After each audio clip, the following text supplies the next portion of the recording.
Okay, so now we go to the concept here, y'all. We're going to look at several things that the progressives did on a national level. That is, trying to do across the whole country. Now, progressives did some things local wise, like trying to end some of the political machines and stuff like that. They did some things like the initiative, referendum on the state size. But what did they try to do nationally? And AP might ask it this way, or this might be a way to organize your thoughts or whatever if you were asked to write about this. Well, first of all, they wanted capitalism regulated. Now, progressives as a whole did not want capitalism ended. They wanted the abuses of capitalism fixed. Now, remember, y'all, the Gilded Age is kind of waning at this point, but everybody remembers at this point all the crazy abuses and workers, living in terrible situations and working in dangerous situations, and the rich being super, super rich. Everybody kind of remembers that at this point. So they're trying to fix some of the problems of capitalism as they see it, and just dangerous stuff, as you guys will see. They want to make democracy more available. If, for example, letting women vote, right? Getting rid of the boss system, but also getting rid of public voting, where instead you voted in secret so that you couldn't be pressured or bribed. They also want to do things like let you vote directly for your senators instead of voting for state legislators, who, as part of their job, pick the people to be our senators. And y'all, this is something that people often kind of forget about the progressives. They were kind of moralists, right? I mean, and I don't want to put them down in that sense, but you guys know they're those kind of people who like to go around and they think they're better than you and me. They're morally better than you and me. And they tell us how we should live our lives and what's right and what's wrong to do. There was a certain element about that with progressives as well, too. Now, ultimately, as you guys will see, they will actually get some amendments passed to the Constitution that change things to this day. For example, well, we got rid of this one, but for a while, y'all, alcohol was illegal in this country. It was prohibited, hence the term prohibition. That's the 18th Amendment. More about that later. Also, they achieved women's suffrage in the entire country. That's the 19th Amendment. They get an income tax, 16th Amendment. They get also, y'all, the direct election of senators, 17th Amendment. And in fact, y'all, just like we have the so-called Civil War Reconstruction Amendments, ending slavery, black citizenship, and black male voting, we have the progressive amendments, the 16th, 17th, 18th, and 19th, okay, all come from the progressive era. So they do get some stuff done. And that could be one thing AP asked you guys to do. And I'll probably end the whole lesson, when we get this done. What did they do right that was successful, and what did they fail to accomplish? Okay, and I'll give you guys plenty of stuff to answer that. All right, so one of the first moral things they went after, y'all, is what's called temperance. Temperance. Now, my wife is a big, big fan of the TV show and the books called Bones, about Temperance Brennan, who's this investigator, right, about murders and stuff, and it's a pretty cool series. I don't know why she's called Temperance in the book, but anytime I hear that, I think of the name Temperance Brennan from the books and the TV show. Now, temperance, when they talked about it, meant drinking alcohol less, okay, not having as much. But in theory, y'all, that's not what they ended up doing. What they ultimately ended up doing, y'all, was complete abstinence. In other words, not drinking at all. And if you don't do that, and people wouldn't, we're going to make it illegal. So, there's sort of two ways you guys can approach drinking, sort of like two ways you can approach drugs, right? And alcohol, remember, is a drug. It's just a liquid drug, right, as opposed to the other stuff. And I'm not saying they're equal, and both, they all should be made legal, so don't get Mr. D fired. But I'm just saying that, you can educate people and say, hey, man, I understand the temptation here, but if you do this, here's some of the things that could happen. This is why it could be bad, and maybe you shouldn't do it for those reasons. Or you can go the other way and say, because you really have no self-control, because you're not willing to do what I think is right, you know what we're going to do? We're just going to make it illegal, good luck getting you some then, all right? And that's kind of the route they go. Now, for a while, they kind of worked on a state-by-state basis, and it was mainly women, y'all, because women, and I even asked you on here, why do you think women were more concerned about this? But women in various states, y'all, went around and they began to win over the state legislator. The first state to vote to get rid of alcohol, to go dry, which means to ban alcohol in that state, was Maine. So they got Maine. And then they began to work on other states making this happen. But for a while, y'all, they really did try the education and moral encouragement kind of thing. Like, for example, there were songs written, and this is my personal favorite. The lips that touch alcohol will never touch mine. You know, this is one that women would say. In other words, if you want to kiss me, you're going to have to take a pledge not to drink. And men became known as teetotalers, that instead of having a beer, they would have, like Mr. D, tea, right? Teetotalers, totally having tea, I guess.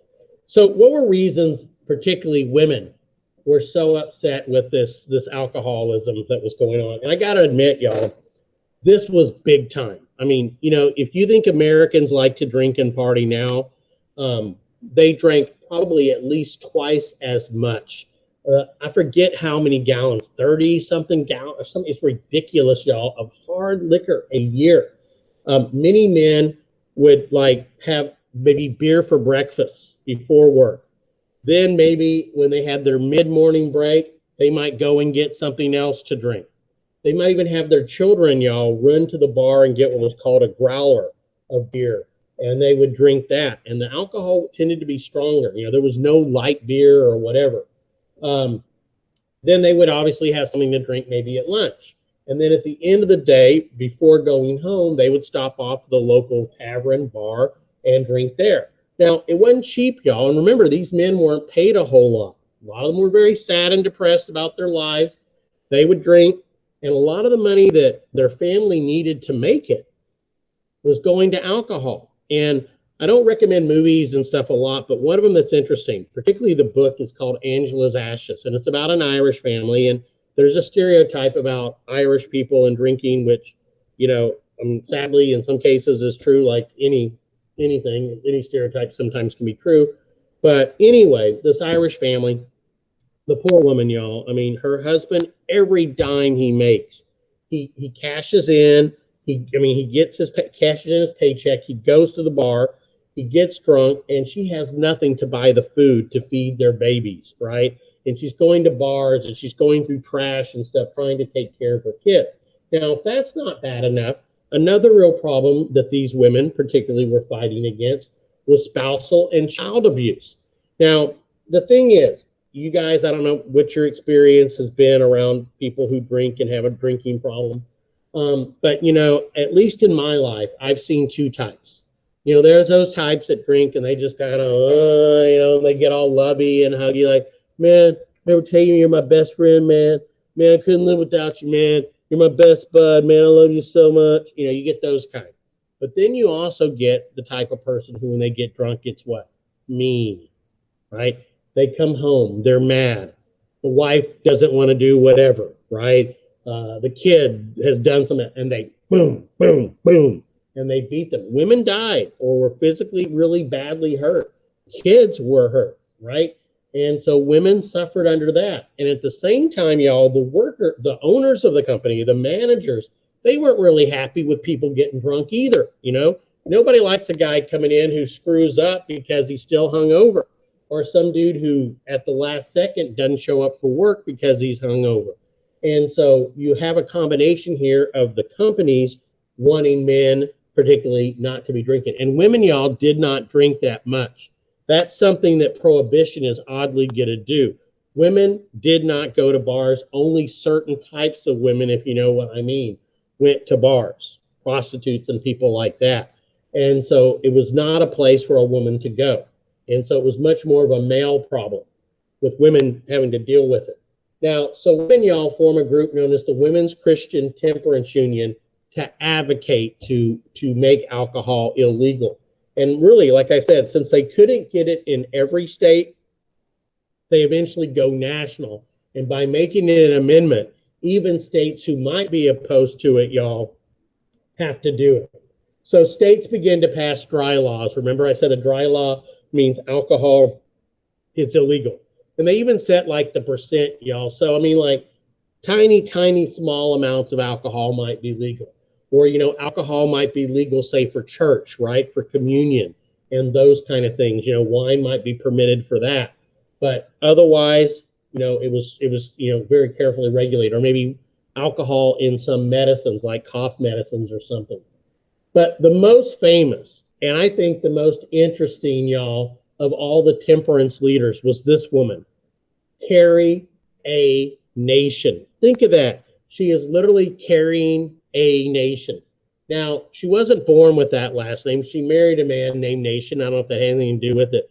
But anyway, it was not a very happy relationship. He was an alcoholic. I think he may have died of his alcoholism. He was abusive to her. And so she really personally, y'all, had a dog in this hunt and really turned against alcohol. She was also a very big woman. Don't think of her as this like little small granny type woman. She was like, you know, a good 5'8", no more that way, 5'10", 5'11", big lady. And what she would do, y'all, is she would walk into a bar, and almost always, y'all, these bars, because they were pretty much men's places, they would have a big picture of a nude woman on the mirror, or as a painting or something on the back glass behind the bar. So she'd go in, and with her hatchet, she would smash that painted mirror, right? Then she would go after any of the bottles and start smashing those. And then she would go after the kegs, which in those days were made out of wood. And with her hatchet, and she wasn't usually alone, she usually had a few other ladies helping her, they would start smashing all of that. Now you might go, well, Mr. D, like, why didn't they stop her? Are you going to go after a 6-foot-tall woman with a hatchet? No, you're going to let Granny do her business and stay the heck out of the way of it. Now, she would get arrested and thrown in jail for destruction of private property. But people who supported her, y'all, would bail her out. They would pay for the damage or whatever. And then she herself, y'all, sold little hatchets. I should have brought mine. I have a little replica. She would sell these little hatchets, y'all, to people who then, you know, she made some money that way to pay for her travels, to pay for her organization or whatever. And so if you don't believe her, if this was effective or not, just ask her and she'll tell you. Okay, but anyway, but what finally, y'all, is the thing that leads us to this issue to go ahead and just ban alcohol was World War I. Now, during the war, we need grain, you know, the grain that goes into making beer, whiskey, you name it, right? We needed that for our soldiers, for our nation. So it was considered kind of unpatriotic to be sitting around drinking stuff that used lots of grain in its production, like whiskey and beer. But there was also, y'all, a certain thing because it was German. Now, without getting into all the details, there's two major types of beer. One is called ale, that's predominantly from England, right? And then there's something called lager beer, which is predominantly from German. And lager means to store or to put it in caves, and that's where they used to ferment it. Well, most of our brewers that came to America, y'all, were Germans. Think like Budweiser, you know, Budweiser. You think of Schlitz, and a lot of these other companies, they have German names. So during the war, y'all, it's like, do you really want to drink a product from the country we're fighting? I mean, we went anti-German big time in World War I, y'all. You couldn't have the German measles anymore. You had the Liberty measles.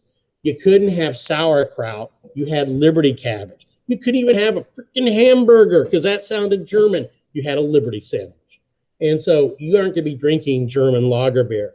And so while our soldiers are away fighting the war, y'all, we basically get this passed. And I always think this would be a great scene in a movie. Our soldiers come home. They're walking down the gangplank. It's 1919. They've been wanting one thing once they get out of the army, and that's a nice cold American beer. And they go walking into the bar only to find there's no beer, that while they were gone, they had made it illegal. Now, what ends up happening is in 1919, as I said, just after the war, while our boys are coming home, because the war ends in late 1918, we passed the 18th Amendment. Now, my question to you is there any way that you could remember that you can't drink because of the 18th Amendment. Is there a way? Maybe age? When you're 18, can you legally drink? No. You used to be able to drink, y'all. Mr. D went to college during those days. You used to be able to drink when you were 18, but now how old do you have to be? 21 to legally drink. And guess what amendment, y'all, overturned the 18th Amendment? The 21st. So isn't that convenient that they did that for us? 18th Amendment, you can't drink. 21st Amendment, you can't drink. When you're 18, you can drink. When you're 21, when 18, you can't drink. When you're 21, you can. By the way, y'all, just a quick thing here to mention. When they did that switch from 18 to 21, people who had been drinking for a couple years or so suddenly couldn't drink until they turned 21. I remember I was out with a friend, and the night it went into effect, at midnight, he could no longer have anything to drink. I was already 21, but he was still 20 years old. So at midnight, they couldn't serve him anymore. And it was a few more months still till him. Now, till he could. So it was kind of weird, but you know, the idea, y'all, is we were trying to keep it out of college or out of high school, and to a certain extent out of colleges, where you can see how successful that's been. And we even created an actual act to enforce this. It made it illegal to produce alcohol, it made it illegal to transport alcohol, and it made it illegal to sell it. Now, if you got it, there was no penalty for actually drinking it, right? But they tried to make it as hard as possible to keep you from getting it. Now, there are some good that comes out of this. And when we talk about the 20s, I'll mention some of the positives about the ban on alcohol, because there are some, and that's often forgotten. But of course, the big negative is organized crime. You know, just like drugs today, if people want it enough, if people are willing to pay enough, somebody is going to provide it. Somebody's going to sell it if there is a lot of money to be made, right? You know, people don't get into the drug business because they think they're doing some public service. Like, I'm a street pharmacist. I'm helping people. No, it's like, I'm making money on this stuff, right? And so organized crime, y'all, takes off in the 1920s as a result of this progressive idea. Now, the next one, y'all, is a very, very dark part of the progressives. It's one, I'll be honest, I didn't know a whole lot about until we were told we have to teach it as part of the STAR test. But it is a fascinating and really, really sad topic. And it's called eugenics. Now, eugenics is making people supposedly better, making us perfect, right? Now, during this time, there came to be this idea, if we can perfect society, why can't we perfect people? Now, to do so, we need, you know, we never went with let's kill the imperfect people, but what we decided was let's stop the imperfect people from having imperfect children. And so it utilized, y'all, and this did happen in quite a few cases, forced sterilization, mainly of women. I assume it happened to some men, but most of the cases I've read about where women were basically to have this happen, okay? And so you just see some pictures here. Now, this is obviously some picketers here, and check this out. Would the prisons and asylums be filled if my kind had no children? I cannot read this sign. By what right have I to have children? I must drink alcohol to sustain my life. Shall I transfer that craving to others? So if I'm an alcoholic, my kids are going to be alcoholics. If I'm a criminal, my kids are going to be criminals. If I'm illiterate, my kids are going to be illiterate. By what right should I have to make children that will be like that? So what did they do, y'all? Well, they went after mentally challenged people, okay? They did not want them having what they believed would be automatically mentally challenged children, okay? They went after the chronically poor, people who for generation after generation had been poor, and they decided it's just time to stop the poor kids from being born again and again. It's not any kind of life. But also, y'all, they didn't want it to be a, quote, burden on society. Why should we have to pay to take care of these kids? Why should society be forced to pay for extra criminals? Now, it had been happening, y'all, and there had been various cases where, you know, people found out about somebody who had been forced to have this process done. But it eventually reached the U.S. Supreme Court case, y'all, the Supreme Court in the case of Buck versus Bell. Okay, now Buck here, y'all, was this lady. Okay, Carrie Buck was her name. Now her mother had several children. I know particularly of her and her sister. The mother was allegedly kind of promiscuous, would mess around supposedly, and had children without marrying men and by different men. And she seemed to be, quote, kind of slow. Now, the girl was perceived as kind of slow, although she got through like 6th, 7th, or 8th grade. And so the mother was considered unfit, her mother, and she was taken to live with another family.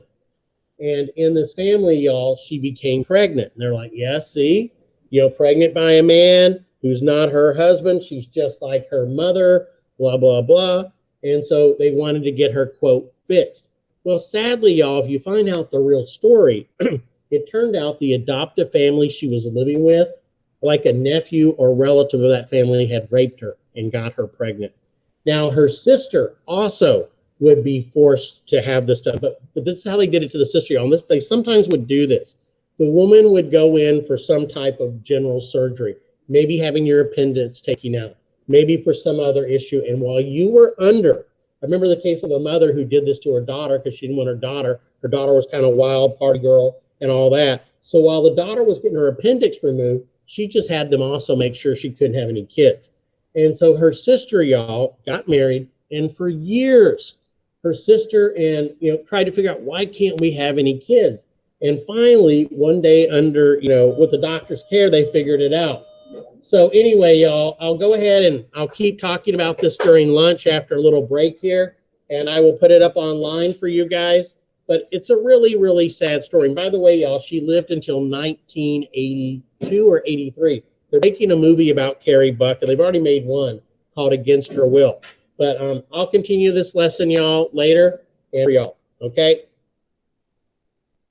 Alrighty, y'all, so I'm going to go ahead and resume the lecture here. I didn't get quite as far in fourth grade as I would have liked, and I want to make sure that I get you guys through at least a couple more slides or so.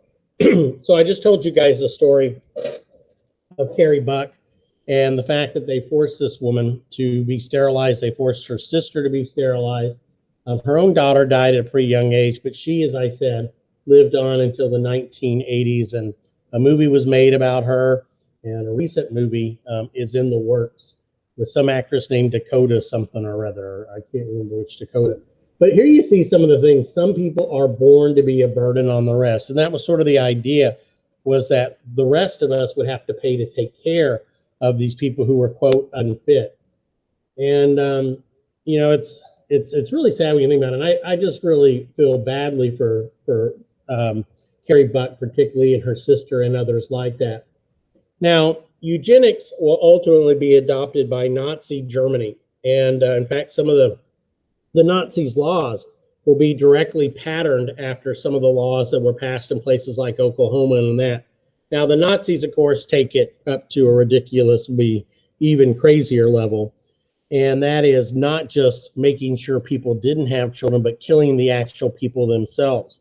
And so people who might have family members in, quote, asylums, maybe that were physically challenged, physically handicapped, as we used to say, or mentally handicapped, these people would be basically given shots and executed, put to sleep, so to speak, right? And family members would receive notices that, we're sorry for the loss of your uncle, father, brother, whatever.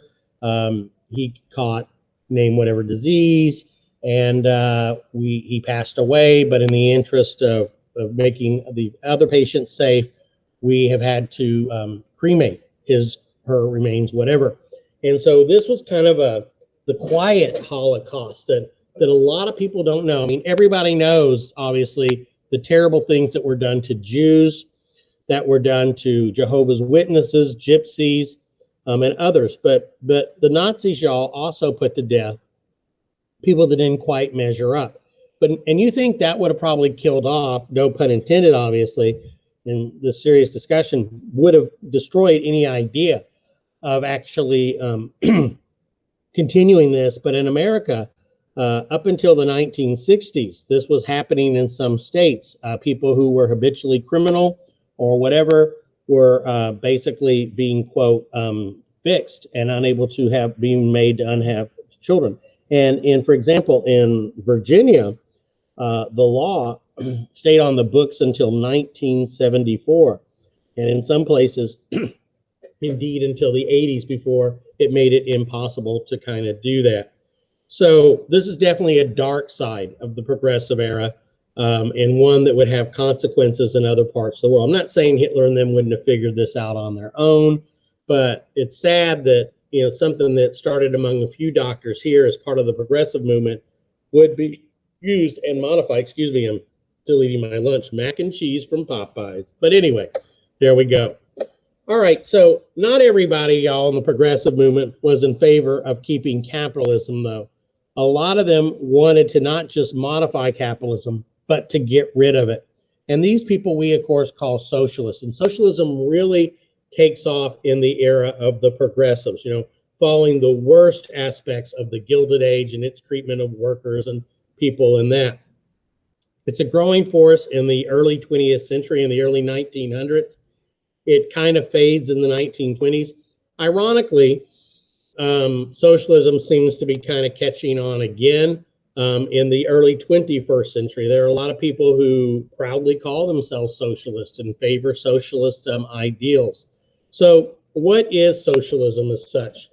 Well, socialism, y'all, is when the government takes over the major industries, let's say like banking, or in today it would be manufacturing cars, or maybe your internet, your public works like water, electricity, those kind of things, your gas, and they operate them for the people without making a profit. Now, I can definitely see some advantages in that, but also, y'all, you take out the profit motive, there's not going to be a whole lot of changes or modifications or anything done for improvement. And when there's no competition, when, you know, no company has to have a lower price or a better quality, I think the result is you don't get as good a product.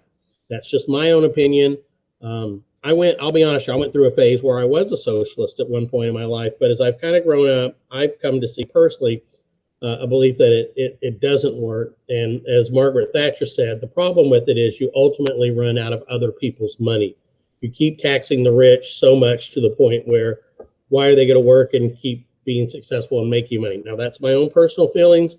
And so I am somewhat personally nervous with some people kind of forgetting about the problems of socialism, or, of course, its relative, which is communism. Now, socialists, y'all, believe they'll come to power by vote. People can be convinced that their system is better and capitalism is bad enough, and they can bring it bring socialism in that way.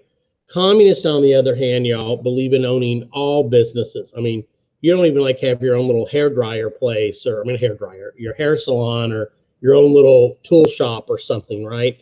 The government pretty much operates all businesses. And another key difference with communists is they generally come to power, y'all, not by vote, not by people deciding it, the majority. They come to power by force. They seize power, as they did in the Soviet Union, as they did in China, as they did in Cuba. I'm not saying there weren't a lot of people behind it. These were popular uprisings, but it wasn't that they were voted in. They took power.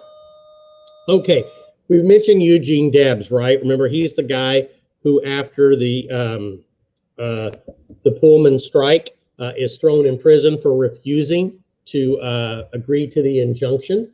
And while in prison, he becomes a socialist, starts reading Marx and things, and of course, eventually becomes one of the leaders of the IWW. To show you how popular socialism had become, in 1912, he got 1 million votes.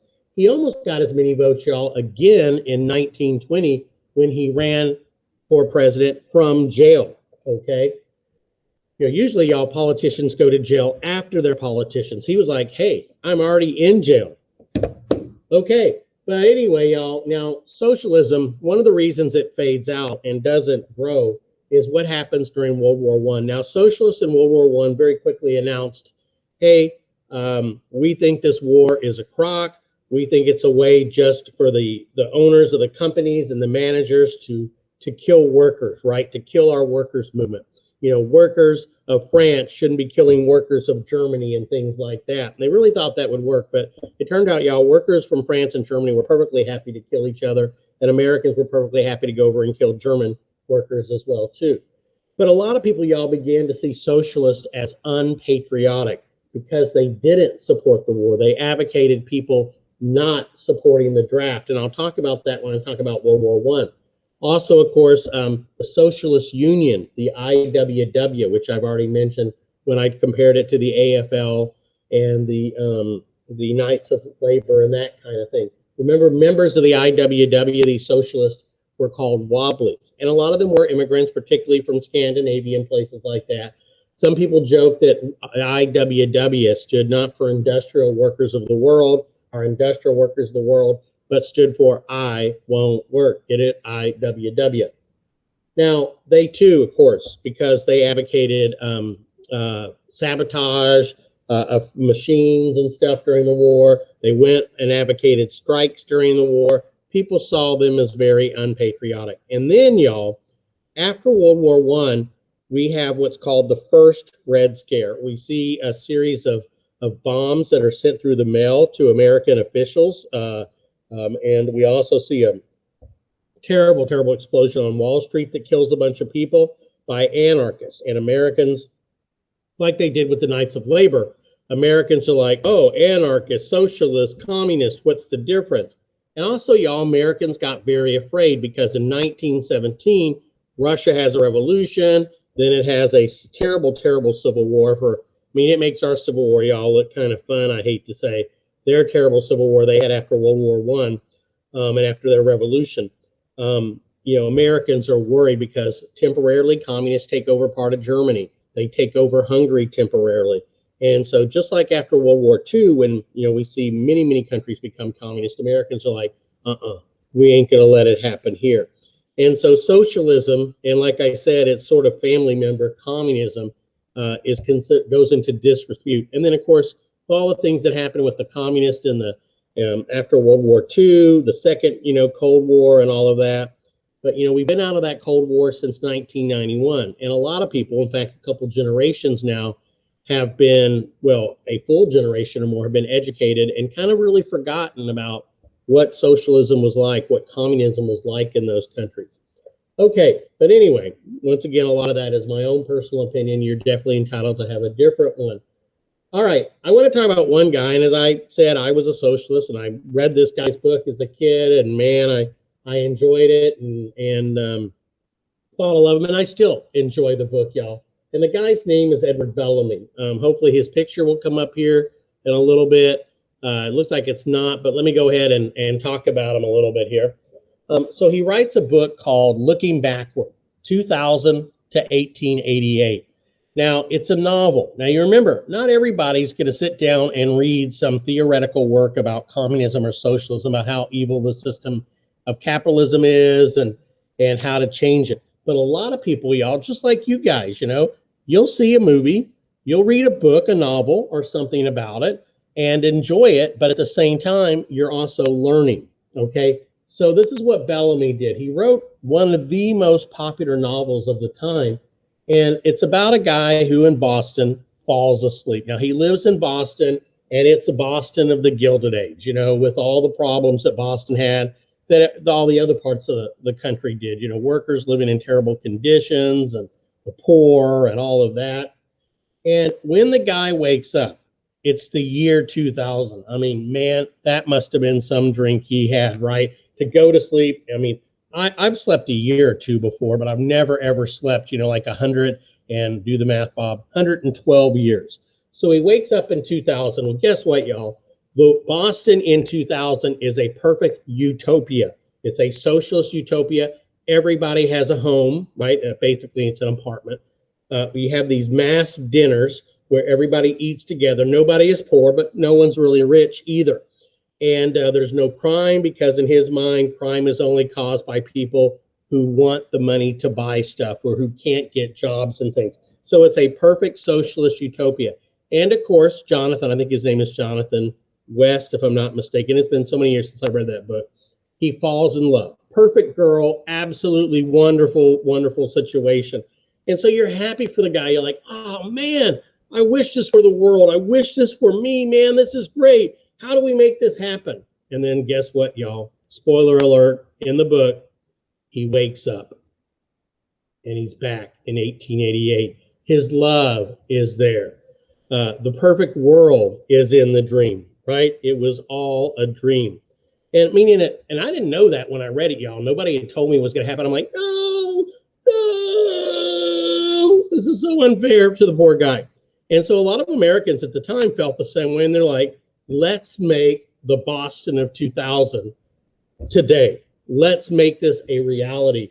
And so what people do, y'all, is they form these Bellamy clubs. I think there were like over 160 or so of these things where people would get together, talk about the book, form clubs, and try to make it happen. And so he was responsible for making lots of people into socialists and wanting to make this happen. So it's an interesting book. I think it'd make a heck of a movie. I'm really kind of surprised Hollywood hasn't done it, but interesting thing. And so let's see here if we go.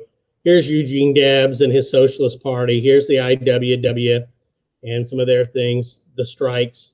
Here he is. This is Edward Bellamy. Quite a mustache there, man. You know, the walrus was me, Paul. Anyway, and then here's a copy of his book, okay? Looking backward, there's the cover of it. And this was a little bit later edition because people criticized the book, and then he went ahead and responded, oh, it's 1887. Okay, well, maybe I got it off by year, but you get the idea. All right, the last guy I want to talk about here is another important sort of leader of the progressives. Now, he was not a socialist. He made that clear. He didn't believe the government should own major industries. But he had probably a bigger impact than almost anybody else. And he really, in a lot of ways, is considered kind of a father of the progressives. Now, he writes a book still published today called Progress and Poverty, okay? An inquiry into the cause of industrial depressions and of increase of want with increase of wealth and the remedy. So he was going to solve it. And this is still, I think, probably, or at least it was at the time, the best-selling book on economics. There aren't a whole lot of bestsellers in economics, but still, the best-selling book of all time in America of economics, okay? Now, what he believed in, it was kind of interesting. This was kind of a Marxist idea, and you think about it, right? Let's say I make shoes, right, for Nike. Well, Nike might pay me 50 cents or $1 for that shoe that I make, but what the heck? They're going to sell that shoe for $100, $150, $200. Other people get that money from me making the shoe, right? And this is sort of called the Marxist theory of surplus value. It gets all kind of complicated, but this sort of idea that workers should be paid what they add to the value. So I'm like, yeah, okay, you bring me these pieces that I make into a shoe. Maybe they're worth $2 or $3. All the pieces that go into these nice, you know, Jordans that I'm making. But I do the work. I put it together. I should get the value of it. So he believed people should own the value of what they produce, okay? But this was the deal. Land was not something that people should make money off of, just plain old real estate. He hated seeing parts of the city, y'all, that were just sitting there that somebody would buy, keep for a few years, sell it for a bunch of money, and make money off of it, where the land itself wasn't really contributing anything to anybody else. And so he really believed that, land and the natural resources on those lands should be part of society, and that money should be given to people. So let's say I make money off of land. Well, what he advocated was a single, pretty close to 100% tax on my profits from that land. So let's say I make 50 grand off the sale of that land. That's cool, but I need to give that 50,000 to the government, which would then share it with people. And this would make a more just, more productive society. And here you see a picture of Henry George, kind of in middle ages there. And the guy ultimately ran for mayor of New York, but he died while campaigning. I can't remember if it was a stroke or heart attack, but he passed away. But he had a profound interest today. And if you notice this picture back here, it said, this was actually, I found this picture on a vacant lot. says everybody works but the vacant lot. I paid $3,600 for this land, but I'll hold it until I get $6,000. The profit is an unearned increment made possible by the presence of this community and the enterprise of its people. In other words, y'all, all the other people working, building the cool stuff around here. It's like, think of this area where Beltway 8 is today. At once upon a time, y'all, that land was pretty cheap, right? Didn't go for very much. You know, you could have probably bought it for almost next to nothing. But then when we build Beltway 8, we build all these other roads, they put businesses here. Suddenly, that land has a lot more value than I bought it for. Now, did I do anything to earn that? No, not according to Henry George. The people who built it around it did. And therefore, if I make money, they should get that money, or at least the society should. And, you know, it makes a certain amount of sense. Now, a game was developed, y'all, based on his ideas. Now, this game has a series of properties. And what happens is, as you move your little figure around, you have to pay money for rent on all of these. And it was basically teaching the concept of Georgism, as people have come to call it. So you move around, you rent properties, and you improve the properties, and you have various things happen to you. Man, this game kind of sounds familiar. Seems like I've seen a version of this game somewhere. What could it be? Could it be Monopoly? Bingo. Monopoly, y'all, came out during the Great Depression. And the guy never admitted it, but it's very, very similar. Moving a figure around, landing on real estate, having to pay rent for it, being able to make improvements on it, having to pay taxes, all that kind of stuff. So Monopoly is a direct variation of this. For years, y'all, I've tried to get a copy of the Landlord's Game. I think you can go online and print and play or something. But, I mean, look, there's even railroads, y'all. Check it out. There's like 3 railroads. You can go to jail. Boy, this really seems kind of similar, doesn't it? But that's one legacy of Henry George that you guys may not know about. And now we come to the new stuff. All right, so hopefully that helped you guys get some of the stuff that you may or may not have gotten before. Now, the progressives, y'all, weren't some monolithic group where to be a progressive, you had to check all the boxes and agree on all the same stuff. They differed on some things. Now, this is where on an AP test, you might be able to get some points for complexity if you show you know some of the differences. Some progressives, y'all, were cool and accepted segregation of African Americans in the South, right? Others ignored it. I hate to say, but unless you were an African American progressive, you probably didn't do much. There wasn't much done about it. Other progressives, y'all, wanted to expand government participation, give people more chance to participate. Others, y'all, didn't quite trust the people.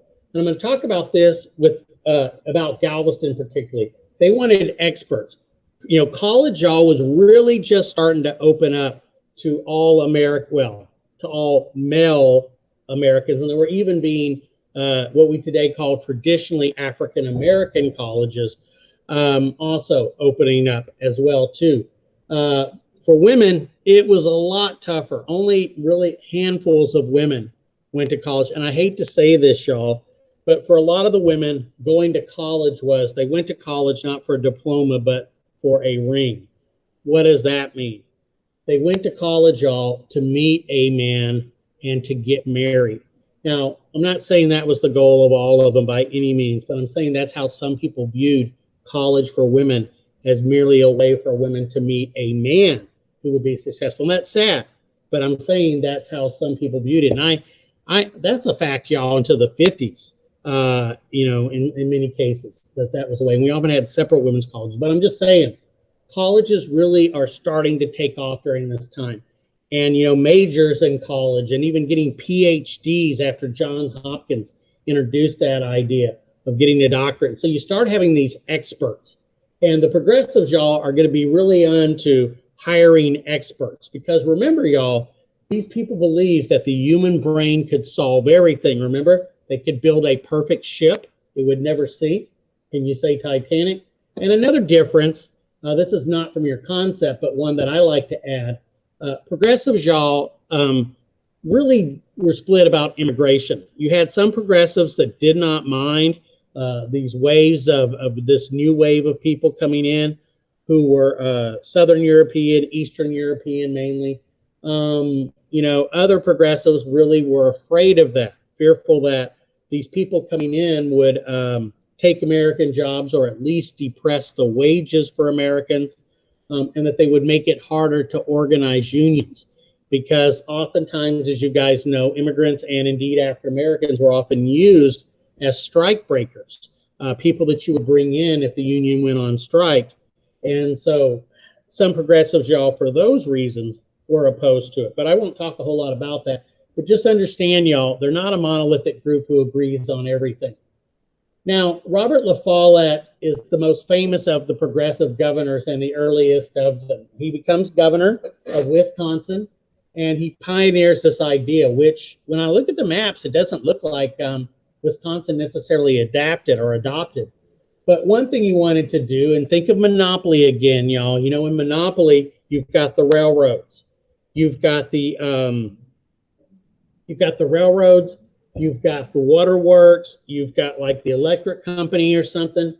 They wanted utilities regulated to benefit people.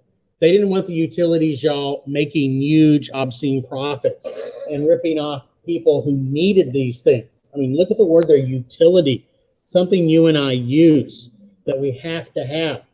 And so, whereas the populists, y'all, had advocated maybe actually the government taking over the railroads, the government taking over banks and electrical and gas companies and running them, they, once again, the progressives, y'all, succeed because they go for the possible. Let's not, you know, throw away the engine. Let's not replace the car's engine. Let's fine tune it. Let's make it a little bit better. Also, y'all, progressives did push on what's called inheritance taxes. Now, this is something that some progressives still embrace. For one thing, it's an easy way for the government to get some dinero. But it also, y'all, has a certain sort of philosophy behind it. Now, you and I know that even though technically Bill Gates' kid is equal to you guys, equal to me, you and I know that Bill Gates, the guy who started Microsoft, right, his kid is going to have a few more advantages than you and I do, right? So the idea is by taxing the wealthy a lot, that Bill Gates' kids and other rich kids might not start out so far ahead in the race. If you think of life as a giant race, you know, he's already got a head start, y'all, right? He's got longer legs, whatever. And you and I, man, we're back at there at the starting line, or we're back even behind the starting line, and we got like, you know, crappy shoes and everything else. And it's not exactly going to be a fair race. Well, the idea here is let's take from the wealthy, give it to the poor, or at least spread it around so that everybody kind of has more of an equal chance. And I'm going to go through these four things in detail on the next slide, y'all. Remember them. Initiative, referendum. You know, it's IRRA, Initiative, Referendum, Recall, Australian Ballot. Or if you want to do IRRS, then you can remember secret ballot. Okay? Now, I don't know how much you guys know about the Galveston storm of 1900. I mean, you guys know about the Galveston storm of Ike, obviously. Well, this was much, much worse, y'all. In 1900, a hurricane, which we call the 1900 storm or the Great Storm, hit Galveston. Now, it is still the greatest natural disaster to ever strike this country. We lost over 6,000 people, it's guesstimated, maybe even more, y'all, in this storm. Galveston Island was like almost completely covered. Most structures were destroyed or at least damaged. There are horror stories, y'all. One of the worst I remember was a nun at a convent. She got the young children that were under her care, and they tied themselves all together to try to be able to not float away. Well, they were all found dead and drowned together, y'all, with the rope still around them. The dead were so many that they just didn't think there was any way to dispose of the bodies or to care for them. So somebody got the brilliant idea to take the bodies out and to dump them in the Gulf of Mexico. Well, what do you think happened? That's right. The bloated bodies washed back up on the shore, in which case they then had to bury them, burn them, or whatever. It was just awful, y'all. And here's a sort of a panoramic picture of Galveston. You can look back here, y'all. I mean, and essentially, I mean, it almost looks like Hiroshima after the atomic bomb. I mean, there's almost nothing there except for a handful of really strong structures.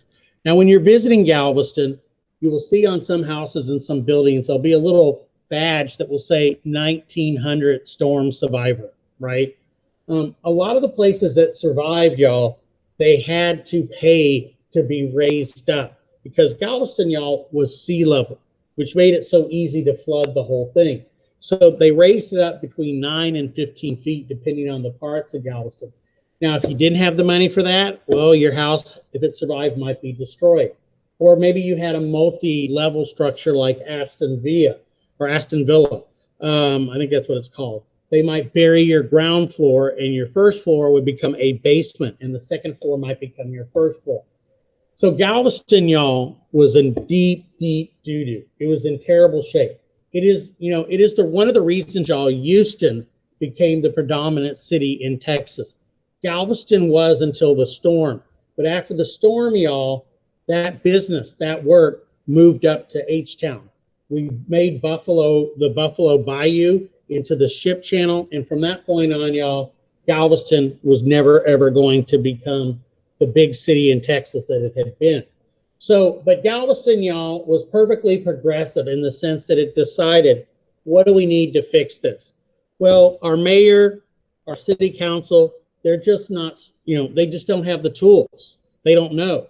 So they hired a city manager, a professional, to deal with it. Right now, this is not the people doing this. This is an expert. Remember, these people, y'all, progressives, a lot of them believed in the perfectibility of man, that man could really solve all of his problems if he just thought about them and worked on them and invented things. Remember, the Titanic was an unsinkable ship in a lot of people's minds. They had figured out the deal. They could defeat nature. And so why not be able to figure out hurricanes and bring people in that would stop a storm? And Galveston, y'all, builds the seawall, which is still there today. And in 1915, Galveston got hit with another big hurricane, but this time the damage was much, much less, y'all, because of the seawall. So maybe the city manager, this expert, maybe that worked. But other states or other cities around the country, y'all, also adopted city managers and things like that. Now, there are some things, though, y'all, that the progressives and sort of the pre-progressives do that does hurt voting in some ways. Now, I don't think it's a problem necessarily because I think there was a lot of fraud that was happening in the early days in the election. Now, in the early days, y'all, going back to Andrew Jackson, if you guys remember, Andrew Jackson would reward his supporters, his donors, right, with government jobs. You work for the government, you get a nice job, you can be dependent on it. And this spoil system, y'all, or patronage, as some people called it, continued to get worse and worse and worse through the Civil War. Now, it reached its apex, or maybe you want to say its trench, its bottom, with the murder or assassination of President Garfield, James Garfield. Now, James Garfield, y'all, became president in 1881. He was probably the fittest person we've ever had as president. He literally could do gymnastics, headstands, all kinds of things. He was in great shape. And that's probably what made him live for so long after what indeed happens. So all these people, y'all, had expected Garfield to give him a job, including a crazy guy. And he was crazy, y'all. Bat-you-know-what crazy. And this guy, Charles Guiteau, who people dislike so much. I mean, Guiteau, y'all, I'll just tell you a quick story here. He joined a group of free lovers where basically if you went there, you all had sexual relations with each other. There was no marriage. You just had that.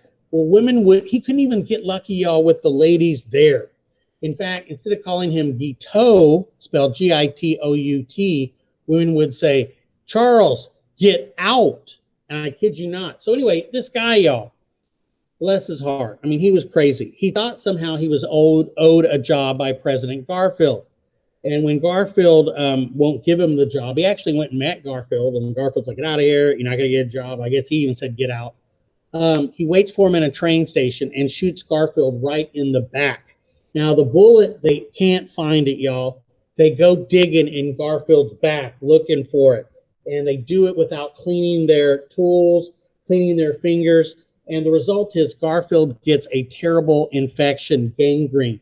And basically, y'all, that little bullet hole gets finally as big as 2 fists. It literally goes from the small of his back to his anus. That's right. And so he literally is rotting from inside. And so he ends up dying. Now, Americans are so angry at the murder. How angry are they of Garfield over political jobs, y'all, that they pass, or Congress passes, what's called the Pendleton Civil Service Act. Now, when that gets passed in the 1880s, it basically says, government jobs have to be given on the basis of test. You just can't give them to some moron because he donated money or worked for you. Now, some of that still continues. Trump, Biden, Obama, they all did that, but they can't just fill our whole, State Department and our whole agriculture department with appointees. We don't let that happen anymore. Now, the trouble with that seems good, but then once again, if I've donated money, if I've campaigned for this guy and it's not going to get me a job anymore, why should I do it? And some of the progressive reforms are going to have a similar impact. If we stop paying people to go out there and vote, like a lot of the political party people did, then why should I go out and vote? You got to realize, y'all, a lot of these people, particularly immigrants, were coming from other places where they hadn't been able to vote. Maybe they didn't appreciate that. And as a result, they voted because they got paid. They got rewarded with jobs, with places to live, or things like that. And some of them, y'all, the slogan was vote early and vote often. These were repeater voters, where you'd go from one place and vote to another place and vote because we didn't have any way to really keep track of them, y'all. Well, obviously, when the progressive reforms stop a lot of this, a lot of people are going to lose their interest in participating anymore. And so you're going to see the voter turnout drop, as you can see there, by 14%. And it actually continued to drop to where it was more like 50, even getting into the 40s, y'all. So that is a consequence of it. So here are the important reforms that you guys need to know. I don't know if you've ever had a coach say this to you. Goodness knows I did, where the coach is like, Doctor, son, you need to show more initiative out there. Show me some initiative. Now, what does that mean? It means don't wait for the coach to tell you what to do. Do it on your own. Show some initiative. So the progressives, y'all, some of them had enough trust in the people and a lack of trust in the politicians that they wanted people to basically be able to get around, to work around the politicians. So, for example, voters could come up with a law, and if enough people signed a petition, they could get that law or proposed law, that bill, to be referred to the people. Now, referring these initiatives is called a referendum. You're referring it to the people. So voters would get a chance to go ahead and vote on it. And so think about that, y'all. Essentially, the people had come up with the law, they had passed the law, and a politician had not been involved at all. That was real power to the people, which some of the progressives supported. Others, like we said, thought you should have experts do this. When I was a kid, I got a copy, y'all. It was a copy, it wasn't the original, obviously, of Superman's first appearance in Action Comics, right? And I read it,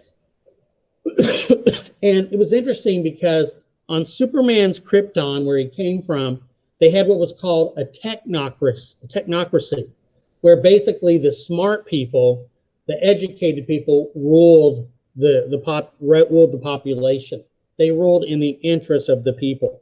And at that time, I thought, whoa, that's a really great idea. Of course, today, some people would say we're kind of letting our country be ruled by the scientists and the experts in dealing with COVID. And there are people definitely who are not comfortable with that.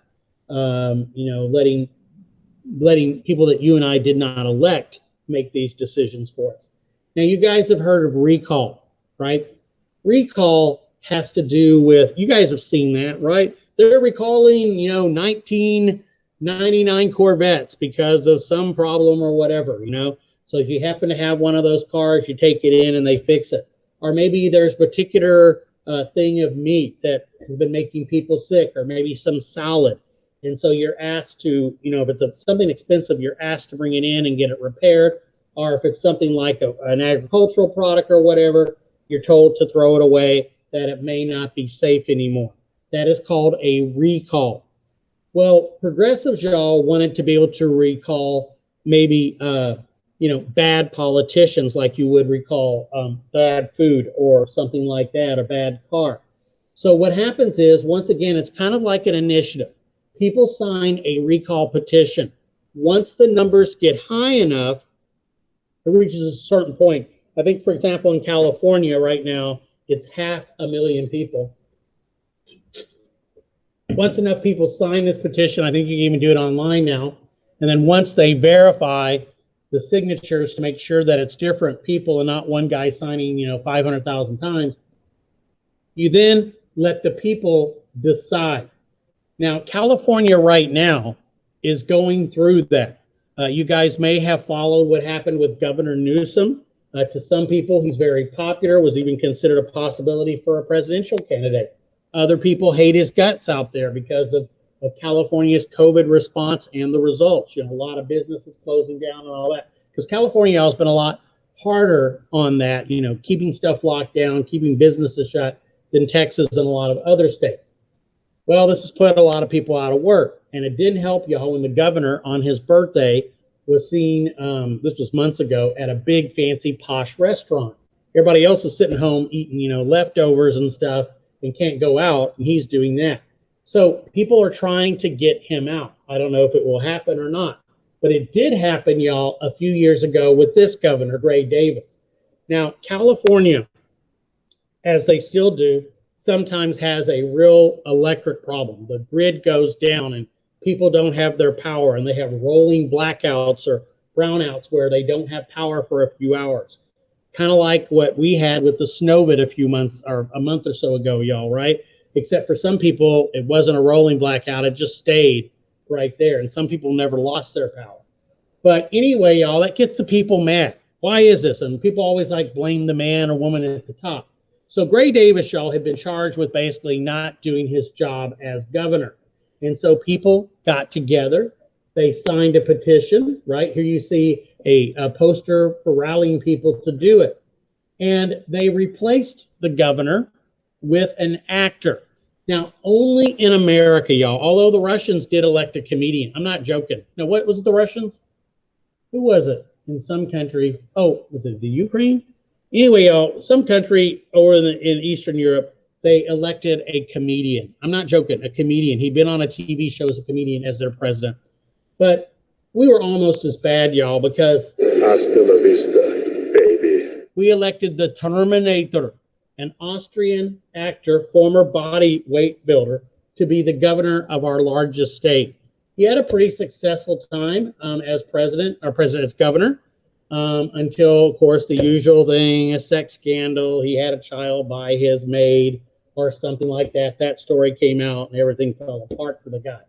But, it was kind of interesting. To make it even more surprising, in Minnesota, y'all, Jesse the Bod Ventura, that's right, a professional wrestler, was elected governor of Minnesota. So I guess instead of calling Schwarzenegger the Terminator, who terminated his political opponent, we could call him instead the Governator. That he is the governor. You will be governed by me.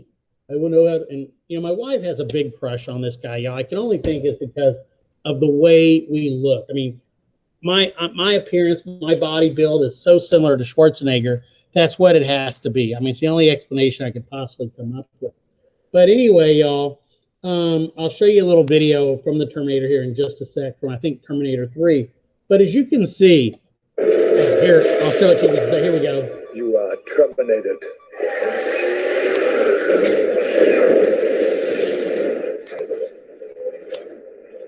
Woo, it blew up real good. But anyway, y'all, not all states have this. And the thing to remember, y'all, is we do not have this at a national or federal level.